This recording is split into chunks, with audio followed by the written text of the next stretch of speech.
Welcome to Empower Her Radio, the space for powerhouse women ready to step into their next level of abundance, purpose, and personal freedom. I'm Dr. Corey Winn, a high-performance coach, doctor of physical therapy, philanthropist, and business consultant. I help ambitious women align with their highest calling, expand their wealth and impact, and create a life that feels as good as it looks. If you're a high-achieving woman who's built success yet finds yourself craving more alignment, more purpose, more ease, you're in the right place. Here, we bridge the gap between ambition and fulfillment. Through transformative conversations and proven strategies, you'll gain the courage to step into the fullest expression of you. Build a powerhouse business that aligns with your expertise and divine gifts, and lead your life, both personally and professionally, with unshakable confidence, worthiness, and compassion. This is about expansion, legacy, and owning your power unapologetically. You already have everything inside of you to create a life of unlimited possibility. It's time to unlock it. Welcome to your next level. Let's dive in.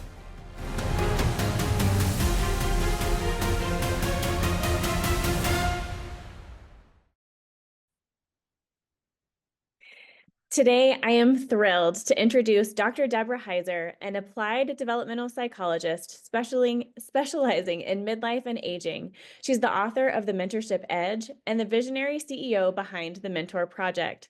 Deborah's work focuses on the transformational power of mentorship, how women supporting women can become the catalyst for personal growth, career expansion, and truly living a life of purpose and impact. Dr. Heiser, welcome to the show. We're so honored to have you today. I'm so delighted to be here. Thank you so much for having me on your show. Absolutely. So tell us about your journey. How did you end up here? I don't think I've ever taken a straight line path. So many other women and other people that I know also haven't. It just took me a while to figure out that that's how it often is. Right. That you get sort of spurred on by someone, that there's an aha moment. And that's how it happened for me. I came to study psychology and aging when I used to visit my grandmother, and she was the fun grandma. And I went down one time and she was not fun. She was grouchy and irritable. And I asked someone down there who worked in the facility where she lived.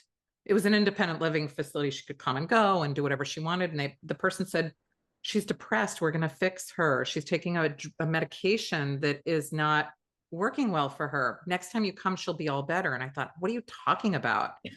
And I came back and she was better. So that was my first aha moment where I said, okay, I'm going to become a psychologist and I'm going to fix grandmas. Right. So of that. So much of my career, I've worked with the older adult population with neurological issues. So I hope my audience hears this in my true heart, but I love older people. I love them. I love all the grandmas and the grandpas out there. Yes. So exactly. That's how I felt. I was like, what? Grandmas out there get depressed? We can't have that. Right. So, crisis. So that was my first aha moment that took me on that journey. I switched my major in college, and I was, getting ready to graduate. It took me a long time to end up finishing because I had to switch from business to psychology. Then I went into research and then got my PhD focusing on aging, which wasn't easy in the 1990s. Like nobody was doing it. Nobody was talking about it. And thank goodness you started it because it's so needed. It was the hidden thing that nobody was talking about. Mm-hmm. So then I was studying everything no one wants to have or get. Yes. So that's what I associated with aging, depression, frailty, Alzheimer's, all of those things. And I was so proud of myself for, looking at end of life. My first book was on, palliative care. Right. And so in the end, I was at a dinner party and somebody said, you're just putting a Band-Aid on everything we don't want to have in our future. What do we have to look forward to? And that was the next aha moment that pivoted me to looking at what do we have to look forward to? And that's where I got to with this journey. And mentorship fits in because in our midlife, we have an emotional life stage that we reach, which is called generativity, where we have a desire to give back. And it Mhm. can come in weird ways that people wouldn't think. Becoming a podcaster, writing Right. a book, doing things that are giving of your expertise to the world is what we are built to want to do through volunteering, mentoring, or philanthropy. And I was shocked at this. I was like, of course, that makes sense. But no one thought of it that way. Mhm. And when I had heard about mentorship, I only heard about the mentee. I was like, well, gee, there's not even a name or a face when you think of mentors. It's this nameless, Right. faceless person out there that you're required to go find, and they're going to solve all of your problems. And Right. that's like a burden on everybody. So that's where I pivoted and started to look at that. I started to talk to people who identified as mentors. And I'm telling you, grown men who've done amazing leadership things like generals in the military to big time lawyers would cry when they talked about being mentors. It Mhm. made them feel like they were relevant, they had purpose, like their footprint mattered. Their expertise that they gave was no burden at all for them. It felt good. It was like releasing something into the Right. world. And I had a whole new outlook on this. I wanted to look at mentorship from the mentor's perspective. Mhm. And that's how I got started in all of it was just a bunch of people who would tell me things that made me think differently. And that spurred, a whole different career line and trajectory every time I sort of pivoted. When you think about that age or time in life when we recognize wanting to give back, have you found with some of your women clients or women colleagues that that's also when we step into our confidence and recognize that we do have so much to offer in so many different ways? Yes. So women are natural networkers. Mhm. You talk to any woman and they can have a network for this, that, and the other thing. You need something done, they know who to get it done. That is just a natural thing that women have going, but they don't know where they fit in with that. Mhm. The women, until they hit the stage where they realize that they have the expertise, they don't realize that they could be a mentor. So Mhm. many women tell me, "Hey, I don't have a professional degree. I can't be a mentor." And they don't realize they've been doing it. Like, Right. you may not even realize you're a mentor. You're considered a modern mentor as a podcast host because you're Right. giving your expertise out to others. So women are engaged in mentorship unbelievably naturally, and they just don't realize it. And so when they hit midlife and somebody says, "Wow, I have considered you a mentor," or somebody labels it, they're like, uh, they suddenly see it all over the place. And then it becomes like a bouquet of mentors and mentees that they've seen in their lives that makes them feel so powerful. Oh, yeah. And I think it's so important that you just said when that person comes to you and says, "Well, I've looked up to you for X, Y, and Z," because we don't even recognize it most of the time. People have been coming to us for years for whatever. And being able to own and recognize that expertise and what we have to offer is so critical. You make a great point because every time a woman goes out and solves every problem in the home or wherever else, gets it done, we all think, and I have been in this camp myself. Like, I've juggled a million things. And then somebody will throw in a school project at the end of the, whatever, Oh, eh, yeah. home life, and it all gets done. But we don't ever we just keep plowing forward, and don't stop to recognize, wow, how did that happen? And did somebody need my help for that? Yeah, they Mhm. did. And did I need somebody else's help for that? So we're all in mentor mentee relationships, but it's lateral. Mhm. Women Mhm. are unbelievable lateral mentors where we can solve world problems laterally by just going to our networks that we've created. And if we can acknowledge that, which we do in midlife oftentimes, that makes us feel amazing. Yes. When you talk about how mentorship and being a mentor gives the women that you work with clarity and confidence, can you speak a little bit more to that and how they end up there? It's just like George Bailey in It's a Wonderful Life, where he got to see his impact on his community. He thought he was such a, nobody that his life wasn't even helping others. It's exactly how it happens for women. that they finally get clarity as soon as they see someone has made impact in an area. And a lot of it is just saying, who have you been working with? Who's in your surroundings? Oh, how did this happen? How did you get to this next level of where you got? Oh, you talked to somebody at a conference and they gave you an idea. Oh, you went to somebody in a different department and they helped you. And how did you help somebody else? And if you're in medicine, oh, I was in a curbside consult or I was in a grand rounds and I helped somebody. If it's in the legal system, we all of the informal ones are where people will finally, it'll click for them. And I'll say, so how did you get that idea to solve, to do that case? And they'll say, well, I went to an informal lunch and I was able to turn and say, hey, Jim, you had this case. How did you handle it? And then they got their mentorship or they gave the help to somebody else. So as soon as they see the definition of what's involved in mentorship, it's like a light switch turns on. And it's like going from, feeling adequate to feeling like super powerful and all, you know, wonderful is the only word I could say for it. People feel amazing. Well, and let's talk a little bit about the mentorship project. How did you start it? Tell us all about it because I want our listeners to know, can they get involved? Is it something that they can partake in as well? Sure. So the Mentor Project was started organically. When I was out talking to mentors, they started to tell me, I don't have access to mentees. So all along, we've been hearing this task that people have had, which you're someone who wants to rise up in the workplace, go get a mentor. Well, they're out there, but they don't have access to people looking for them. There's Right. too much of a gap between some of the really senior people like astronauts and who's going to be able to go to their Rolodex and say, well, I wanted to learn about space. Let me call my local astronaut. Right. It's just a little out of range. So I was talking to all these people who had changed the world with what they did, like the father of the network firewall, people who did all kinds of, world changing things. And they were really saying, I can't get a mentee. I don't have access to them. So we decided to start with just a few people informally without forming the company, just an idea to get people that wanted to do that into schools. So we had about 7 people and we all had a different area of expertise and it was working and everybody was really happy.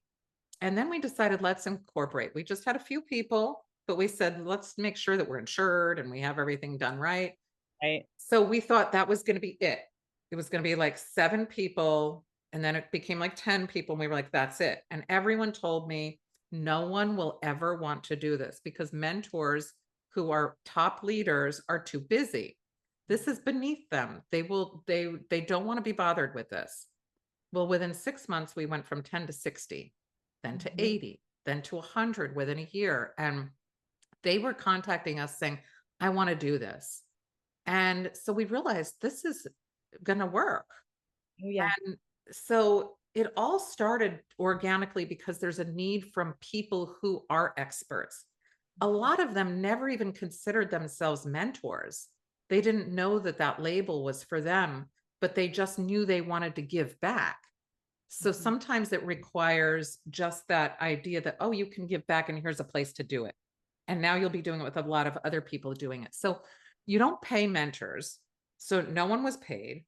Then we had a bunch of volunteers who said, I will help out with the administrative aspect of it, running some of the things.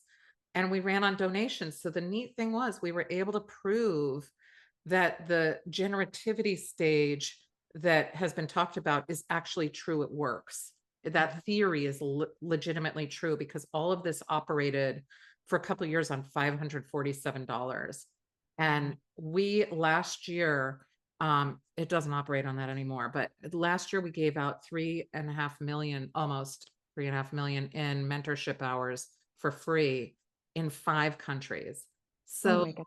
it's something that, the Mentor Project was built so that students around the world can get access to these people for free, top leaders in their fields. And the top leaders in their fields are eager to get their expertise out to those who want it. They've been just waiting for that cup, that empty cup, waiting to fill it up. And so that's how we work. We're really an organization built to make change, a movement of connecting individuals who need to be connected. Well, and I truly believe that most people who have expertise in just about anything want to share. Yes, there's always the top CEO that doesn't have time and is not interested in philanthropy or mentorship. But by and large, any boss or CEO I've come across has either taken their own time or said, "I'm not the person for you, let me connect you with so and so." And Mhm. just to hear and have our audience hear that there are still so many people out there who just want to help.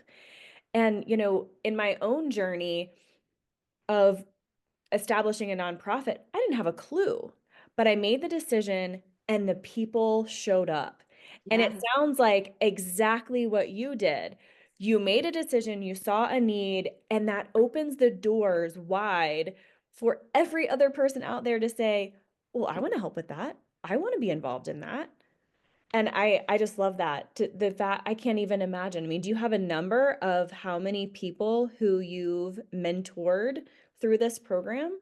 We have impacted more than 100,000 students globally. And when I say that, everybody always wants to hear about the mentees, but it's our mentors who I'm focused on because each one of them has a legacy that's part of this.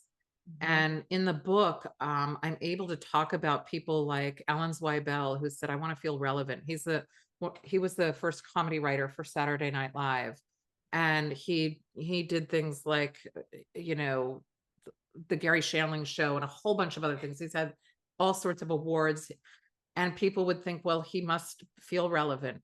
But you hit a certain stage when you don't, and you want to feel that way. This offers that for him. And so every person has a different need that they need to be filled. And that's what this does for all of us. I get to have my cup, sort of my reality cup, my Mhm. meaning cup filled every time. So anytime a person is doing anything like that, if you're starting to feel like this makes me feel really good when I do it, you're probably engaged in generativity, that life stage that I talked about, because it makes you feel like you're purposeful, meaningful, connected with others, your footprint is big, all of that. Mhm. Have you found in this whole process, either with your work as a psychologist or with the Mentor Project, women struggling with imposter syndrome as they're coming into this stage of, do you say generativity? Is that the correct term? Yeah. Tell us about that. We all feel it all the time. I do it all the time. I will look, I'm the bus driver of this organization. I'm a psychologist. I always tell people, I don't know what I'm doing, and not meaning like I don't know what I'm doing, but meaning I'm not a business major. I didn't go for entrepreneurship. I didn't do any of that. So I will hit that imposter syndrome often enough. And the funny thing is, I remember we had Charlie Camarda, who's the astronaut, come to a meeting, and he was like, "Oh my gosh, I'm surrounded by all these smart people." Uh-huh. Well, everyone, women and men equally feel the imposter syndrome, but women will stop themselves from doing things because of imposter syndrome. And I've seen that men will plow through it. Yes. And that's the difference. So um, everyone feels it. Even an astronaut, he's been in space. Like, come on, you've got special skills. Um, but that's where I see the difference really is that women feel imposter syndrome and then they shrink back. Mhm. And men will say, "Oh my gosh, I have imposter syndrome," and they'll keep moving forward. Mhm. So the only thing I could say to women is, look, I know how you feel because I feel it, but I can't not do things with the mentor project. I have to keep moving forward. That struggle is real, but nothing bad happens to you if you keep stepping forward. There's Right. no bad thing that happens. So um, that's what I've found. Well, and I think so much of what I hear too is you are invited into this room. You personally, established the room, but the general you was invited into this room, so you're meant to be there. And I Mm, can't tell you how many rooms I walked in and gone, "Oh, I don't think I should be in here." And I have to step back and say, "No, but I was exactly. invited here. Someone believed in me enough to recognize that, and I'm here for a reason." And if we can help more women recognize not only were you invited, but you're welcome and you belong. Here's your chair, come sit down. It's huge because Right. we have so much to offer. And if we can learn to plow through, like you talk about the men doing, where would we be? You're exactly right. And you started a nonprofit. So many women will hesitate to, because you don't always get invited, right? You have to invite yourself. Right. And that's where, I had to make that decision for myself. I was like, oh my gosh, I'm around all these really smart people. In my head, I'm saying that, oh my gosh, I'm going to be outed as the not smart one. I'll Like, feel like that. yeah, and then I was like, um, I am going to invite everyone to this because that's what happens when you start a nonprofit. So I would say to women also, invite yourself to do things because the worst case scenario is it doesn't work and big deal, like a big deal. It will absolutely not work if you don't try. But Yes, you know what will happen if you do. exactly, exactly. And no one judges people if it doesn't work out, Mhm. or if something doesn't quite happen. So I think people really think that individuals are going to judge them harshly, and nobody does. It really doesn't happen like that. Yeah. Do you find that there is a population that is less likely to ask for mentorship or more afraid to ask for mentorship? Yes. So I have seen, even with my students that I teach, some people will say, I've got this. And it's really people who don't want to share vulnerability. Mhm. And that's a big deal. And so women tend to be okay, much more okay about sharing vulnerabilities than men do. So that's an easier tap. So as long as women say, I don't have to be vulnerable with somebody above me, hierarchically, which is where we think mentorship always is, I'm going Mhm. to go lateral. Right. That's okay. So the people who are afraid of vulnerability are the ones who are not going to seek it. Well, and I think too, in my own kind of history of things, perfectionism and dealing with the thought of what does it mean to someone else if I have to ask for help? Because I had Yeah. created this space of, well, I have to be perfect. I have to know everything. I have to do everything. If I can't, what does that mean? Yes. That's part of the vulnerability that we have to show that Mhm. and be able to say, I'm opening myself up and I might not be right now. I need your help to guide me so I will have it right. Right. And when we phrase it in a way where we're asking somebody to help us to get it right, who doesn't like to be that person that does that? Like, if somebody's like, I want your wisdom, I'm like, me? You want mine? Okay, I'm ready to help you and guide you. And when you succeed, I get to feel like I was part of that.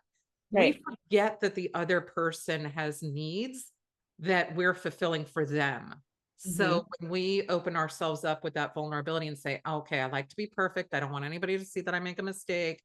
If we say to ourselves, let me double check with somebody else. Can you give me your opinion on this? We don't have to say, hey, I don't know what I'm doing. We can say, can you give me your advice? Or how did you handle this? How would you handle this? And then Mhm. that's the opening where you can say, okay, they're not judging me. I'm okay. I can keep walking forward.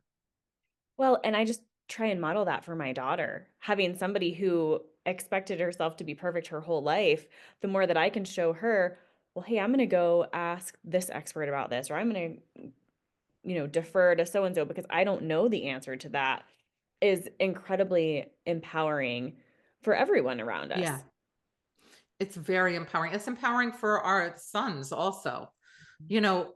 I think that there's two ways to look at this. One way is that if we say, well, men have to feel like they have to carry the whole burden of everything. That's not fun, right? They Right. have to feel like I better go lead because it's on me. Um, Right. and hey, how nice would it be if it could be a man or a woman who's my boss or somebody that I'm getting advice from or mentorship from? And I have Yes. so many young men who I am the mentor to, young women also, but they're looking for guidance in a different way. A lot of times they need that emotional guidance Oh, yeah. I'm able to give. And that's something that I feel really great about. And when we're teaching our young daughters and our young sons, not only do we need to show young daughters that, yes, you can grow up to be a strong woman, but we Mhm. need to show our sons that you could be mentored by a strong woman Right. and that is, that you have more options than you ever thought you had. Right. And you don't have to man up and stuff your emotions Exactly. down.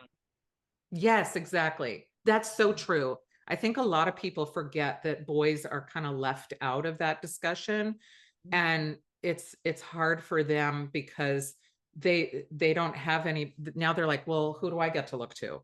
Right. Right. They're supposed to have it all figured out. Yeah. How often do you go and seek for mentors who come back and say, "Well, I don't have it all figured out yet. I don't have the expertise." What would you say to them? So there has never been a mentor who says most people are coming to me and saying I'd like to mentor. So we don't have that problem. Uh-huh. But I do see I can't tell you how many people say they can't be a mentor. And most of them are women. A lot of them are women. And it's because they say, I don't have a title behind me. And I'm like, are you kidding me? What we don't realize is that the big part of mentorship, nobody's going to remember the accountant 300 years from now, the mentor. No one. It's just like, but we put all of our eggs in that one basket. The things that do get carried on for centuries is religion. It is tradition, family values, morals, those sorts of things that get passed down, and nobody acknowledges the people that pass it down. So if you subscribe to a religion, which most people do in some way, shape, or form, Right. somebody has been mentoring. That is somebody that, and you may be saying, we're going to do this in our family, with the children. You are then a mentor in that way. But I'll give you a really concrete example that seems pretty small, but it's very big.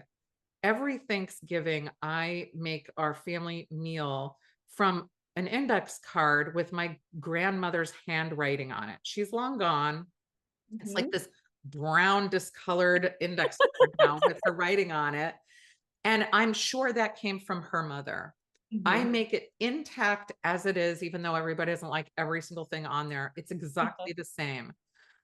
Now, we don't realize how meaningful that is. I had an uncle come visit, and he had been eating his wife's family traditional meal and just happened to come and visit us one year. And he was so moved by eating his family's traditional meal that I shipped it to him the following year Oh, because wow. it meant that much to him. So when you walk into a family gathering or some kind of a holiday, you know what's going to happen. You know the smells. You know what you're going to see. You know what you're going to feel. Every person in there that has passed that down as a mentor. Mhm. And most of us, when we say, what do we want passed on? It's that we want our morals, our values, our family traditions, our religion. That's the stuff that matters to us, not work. Mhm. Mentorship got hijacked by corporate America, Oh, but yeah. it's really our everyday lives that is what matters to us passing it down. So when I talk to people and say that's what is true mentorship and what, is really going to be remembered, that's when people can start to say, oh, I didn't realize I was mentoring. So Mhm. grandparenting, grandmas, grandpas, they're some of our very biggest mentors. When you think about it too, they've lived the most life. They have the Mhm. most experience. And they're retired. They have the most time. Um, Everything you were speaking about tradition just to hit so heavily at home. My grandmother passed away when I was in middle school, but my uncle and aunt have been living in her house ever since, and my uncle passed away in December. And they're in the process of like selling the house. And there's this huge, like gripping energy of like, no, but that house, it was like, Yeah. where? And my mom said, but Corey, you don't love the house. The house is old and is so much in need of repair. She said, but it's the smells, it's the traditions, it's the sausage balls at Christmas, it's all Yeah. the things that have happened there in the 4 decades of my life. So, yeah, I hadn't thought about it that way either. So if you took those recipes and you made sausage balls every year and your kids then started making sausage balls in their holidays, Mhm. you're carrying that on. And that was mentorship because there's emotion tied to this stuff. And Right. that's what you're passing on is the emotional feeling of warmth and comfort and family and love and care. And that's the part that most people don't think. They think it's a tangible thing that you're getting. And it's really the emotional filling of your cup that you're getting from Oh, mentorship. yeah. My father's the youngest of 6 kids, and my grandmother passed away a number of years ago. But at Christmas and Thanksgiving every year, I mean, all of us came from everywhere. There was probably 50 or 60 of us. And now my dad's 70, and he said, I really miss that. We had the Mhm. old, piano that's out of tune, my aunt singing Christmas carols. I mean, you have all these memories, and it is so much the memory and the feelings and the warmth that you get from that. Speaking of holidays, we had a whole bunch of people, like 15 people, which to me is a whole bunch. We've had up to Yeah. 30. Oh, But yeah. somebody said to me, "How can you do it? It's so much work." But I'm so invigorated. Mhm. And people look forward to some of the, things that come every year. Like we bring out props or things like that. We make it fun. And people look forward to that every year. It becomes a part of that emotional memory bank that we keep that we want to move forward. And so when you're thinking of mentorship, women tend to be the carriers of that in the families. The men do too, and men are for sure. But most women who think that they're not mentors think to every family tradition and who usually is in the kitchen making it, who usually is the one setting up, who usually is the one inviting and doing all of that. And there's more power in that than, you know, any other form of mentorship, really. If there was one mentor story or one person you've met over the years with your project, can you share that with us? Oh, of course. So, I could go back to my grandpa, Mhm. which started all of this. I was 5, and I'm sure that people are going to be able to relate to this in some way because everybody who has a grandparent interacts with them in some way.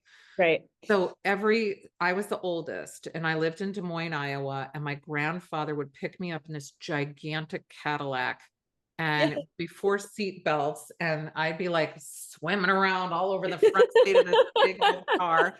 And he took me on his errands, and it was so that he could give my mom a break because I had a sister who was just born. Mhm. So I would go around him. I think that as the oldest and first, he didn't know what to do with me. Uh-huh. So, but he, would tell me the stories of everyone we passed. He'd say, "See Mary over there? Mhm. She's got a hard life. She put her 2 kids through college, but she did it all, and you don't even know the amount of work she had to put in.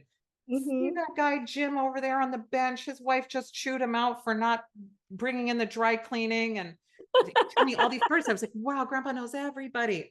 I'm sure Uh-huh. he knew none of them, but he told me every person has a story. When you pass a person, you're not passing a person, you're passing an entire lifetime of story and what happens to them. They're complicated. Mhm. And I've never lost that. That stuck with me to such an enormous degree that part of my being a psychologist is because of that. And Mhm. so that was one of the most powerful because I never, ever, ever lost that. I look at every single person as a story. Right.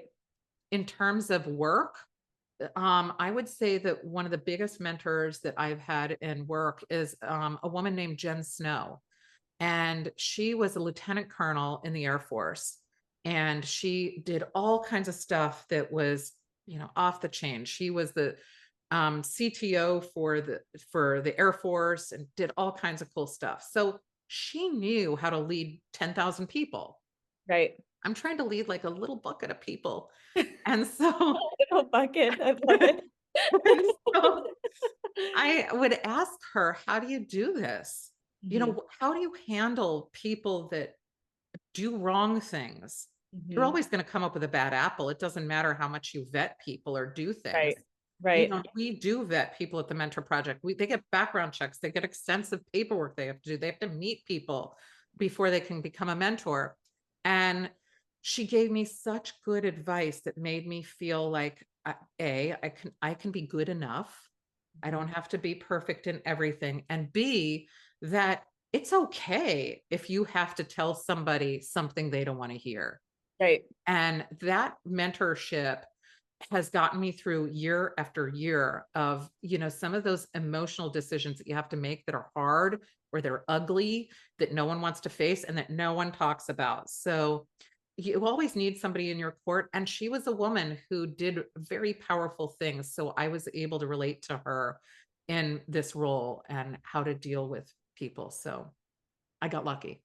Well, and I think just that little bit, conflict resolution, dealing with hard things, like it's daily life. It's dealing Yeah. with kids, it's dealing with peers, it's dealing with colleagues or whatever.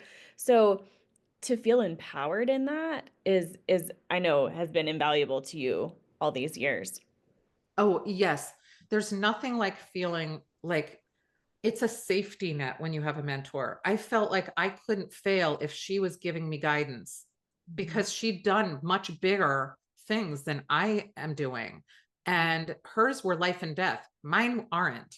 Mine Mhm. are things that, I'm looking to change something. That's a safety net that I didn't know existed out there. Right. And it does. And women are great safety nets for other women. Mhm. I love that. Well, I want to make sure that our audience can get in touch with you, can follow you, can learn more. So tell us about your book, tell us about the project. Where can they follow you? Well, the book is the Mentorship Edge. You can get it anywhere you get books. A lot of people who listen to podcasts like to get it on audiobook, and you Mhm. can get it there. So go to wherever you buy books and it's there. The Mentor Project, check us out. Where you don't have to be a mentor. A lot of people don't want to be a mentor, but they like to volunteer or they like to involve themselves in philanthropy. They might say, I'd like to see this happen. I would like to donate to a program happening for somebody. So you just go to the website and you can click the contact button. It's www.mentorproject.org. Contact us. But if you know somebody who wants a mentor, we're free. Click the become a mentee button and get a mentor. If you have a child who needs a mentor or wants one, click the button. It's free. You have nothing to lose. Mhm. And you can, Excited about that. I'm going to be doing that after we get off of this call today. Thank you so um, much for joining me today. This has been absolutely wonderful. thank you for having me. And thanks for all the good work that you do as a mentor with your podcast. Thank you.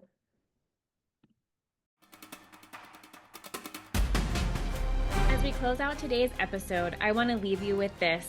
Your next level is already within you. If you're feeling that pull for more clarity, more alignment, and more courage to step fully into who you're meant to be, this is your invitation to take the next step.